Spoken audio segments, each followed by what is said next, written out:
The Void Vessel debuted as the flagship activity alongside Season 2 Void Chaser in the first Descendant. It was tasked as being the core seasonal content loop for the overarching era of the game, serving as the vessel to introduce us to the new characters and systems added during this time period. As the more recent mid-season update has rolled out, I believe the Void Vessel has now officially received its final tweaks and additions intended to consider it content complete for the season. That being said, I think now is as good a time as any to cover everything you as a player need to know about the Void Vessel. I will also take this as an opportunity to discuss some more personal thoughts and opinions on the activity, so be sure to stay tuned for that as well. With all that being said, let's hop in and uncover the mysteries of the Void. Before we get into the activity itself, I want to quickly highlight a couple of core improvements that were direct results of feedback from the Season 1 invasions.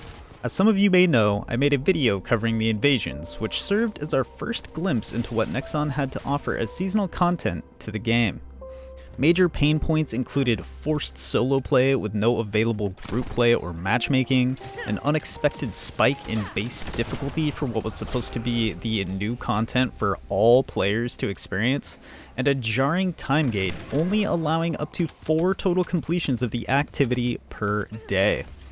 Not to mention all of the unique invasions took place entirely within recycled play spaces, which I suppose could be argued as the whole idea behind why they're referred to as invasions in the first place, but in reality it was simply just seen as lazy content by most. Fast forward to Season 2 and the introduction of the Void Vessel, and every single one of these issues does not exist. With the freedom to choose between normal and hard mode, the option to launch the activity with public matchmaking or in a private lobby, solo or with friends, and no restrictions on how much or how little you can farm the activity, the Void Vessel was built on a much more solid foundation to serve as a new form of seasonal content. As you board the Void Vessel for the first time, a sense of wonder is met with a fresh new location to explore and discover. It doesn't take long to find yourself engaged in combat with a healthy amount of mobs, which spawn at rates that are clearly influenced by the standards introduced with the 400% infiltrations. Well over 100 enemies, if not multiple hundreds of enemies, are present within each combat sequence throughout the Void Vessel. In addition to the heightened density of mobs, a new mechanic unique to this activity reveals itself from the get-go. Select enemies are surrounded with blue shields and others yellow shields, depending on your progression through the activity. The blue shields can only be broken via skill damage while remaining immune to regular weapon damage, and by applying just a bit of gamer logic, we can deduce that the yellow shields are broken via weapon damage and remain immune to skill damage. That being said, the new Season 2 weapon Voltia, which can be obtained at Tier 1 on the Premium Battle Pass and for free a bit later at Tier 17, has a unique ability which allows it to break both types of shields with increased effectiveness, making it a top tier pick to add to your loadout in the Void Vessel. Each new run through the Void Vessel also has an opportunity to feel unique as it includes semi-randomized routes, which adds alternative traversal between each combat sequence throughout the activity. This opens up more areas to discover and explore as you continue to do subsequent runs. Exploration is well rewarded with numerous secret locations to be found, all of which offer access to more loot chests as well as totems that can be activated to give extra time for the final encounter. The boss is broken into 3 phases and includes mobs with the blue skill shields that periodically pop up and are required to kill to progress the fight. In between the first and second phase, the boss raises his own personal shield, which must be broken with weapon damage to break his immunity.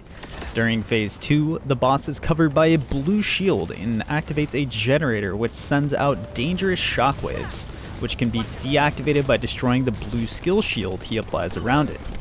Between phase 2 and 3, the boss is once again protected by blue shielded enemies and can be fully finished off after eliminating them. Upon completion, you are rewarded with 6 decryption keys, and a final reward chest spawns, which requires one of those keys to open to receive a main reward. The other 5 decryption keys can then be used to open loot chests in your next run of the Void Vessel. Now that we've covered all of the general information and mechanics, it's time to break down all of the loot and how to efficiently farm everything the Void Vessel has to offer. By far the most important new addition, and perhaps the biggest single quality of life update the game has seen, the Fellow is available to be farmed in the Void Vessel. All 4 parts of the Fellow are found in the final reward chest at the end of both normal and hard mode. Normal mode also shares its final chest rewards with all of the parts required to craft Keelan, who is the second toxic descendant to be added to the game alongside Freyna. This leaves hard mode as the location to farm the last, but certainly not least, set of parts for the most recent addition to the game, Inez. Completing the final boss with at least 2 minutes remaining on the timer gives access to 4 reward chests to choose between. The higher tier chests yield higher percentage odds of receiving your desired crafting parts of choice. In addition to that, all parts for the Fellow, Keelan, and Inez can take advantage of the new target reward system in the game, which effectively serves as bad luck protection if you go too many runs without getting your desired reward. One extra method to get higher percent odds is to farm the Fellow first. Not only will having the Fellow increase efficiency for everything else you do in the game, but it also further boosts the odds for all of Keelan and Inez's parts. If you are no longer looking for any crafting parts and find yourself doing Void Vessel for other purposes, there is also a good chance to receive extra gold or a chest containing all the materials you need to craft a crystallization catalyst from the final chest, not including a blueprint.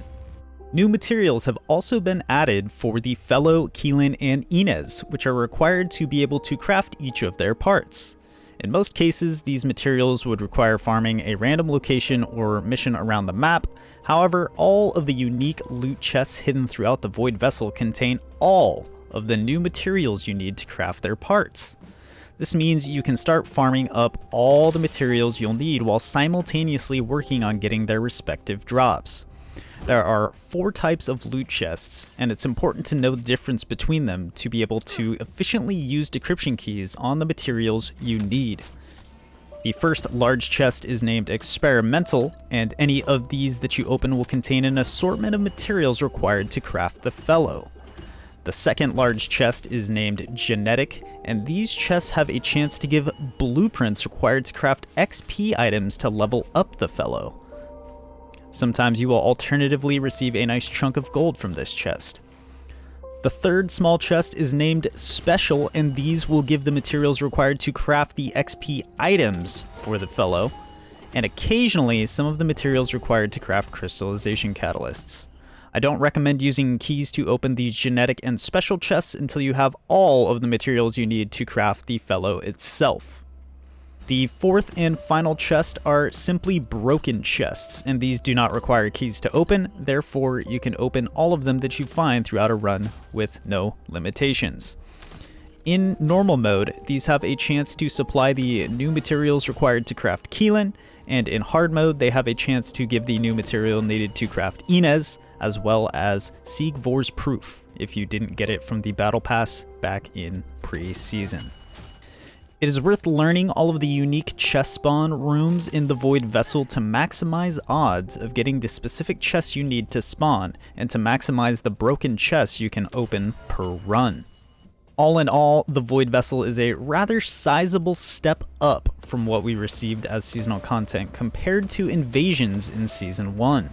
Although Invasions have found themselves a place in many players' daily rotations as one of the most efficient and lucrative sources of gold, they severely lack the fundamentals for me to consider them anywhere near a good standard for seasonal content. That being said, Nexon clearly learned a lot from them and was able to deliver a much more refined experience with the Void Vessel in Season 2. It delivers a fresh farm experience once again, but with much more thought put into the end results compared to Haley's farm. The introduction of the target reward system is also a huge deal, potentially laying the foundation of a system that could be further integrated throughout the game in the future. The shield mechanics integrate well into the new seasonal weapon, making it feel more relevant and giving us more of a reason to want to use it. All new materials being farmed within the new activity also keep a much better flow for those of us who don't really need to interact with the older content since we've already been there and done that. One other thing I personally appreciate, I now feel as if I have a near endless supply of materials for crystallization catalysts, all of which were simply earned passively during my time grinding in the Void Vessel. With all of these factors coming together, it felt as if the Void Vessel really respected my time compared to most other content in the game. After thoroughly spending time within the Void Vessel, I feel much more confident in considering it an acceptable standard for a seasonal activity, giving players freedom to play solo or grouped and at their own pace with the choice between normal and hard modes should be a foundational part of all seasonal content going forward. Exploring a fresh new area with more clear-cut mechanics to shake up the typical standard combat gave me a lot more motivation and drive to want to farm the new content even after having collected everything else the game has to offer. That being said, I would also be disappointed to see Nexon play it safe and use the Void Vessel as a cookie cutter for future seasonal content. New seasonal content should strive to be ambitious and creative in its approach to create new styles of gameplay that expand the game with more diverse experiences and ways to play. I think that just about wraps things up for Season 2's Void Vessel. I hope you guys enjoyed the video. If you learned anything new or found this information helpful, be sure to leave a like, let me know your thoughts or experiences on the Void Vessel in the comments below, and don't forget to subscribe for more videos like this to come in the future. Until then, I wish you guys the best of luck on your grinds, and I'll catch you in the next video.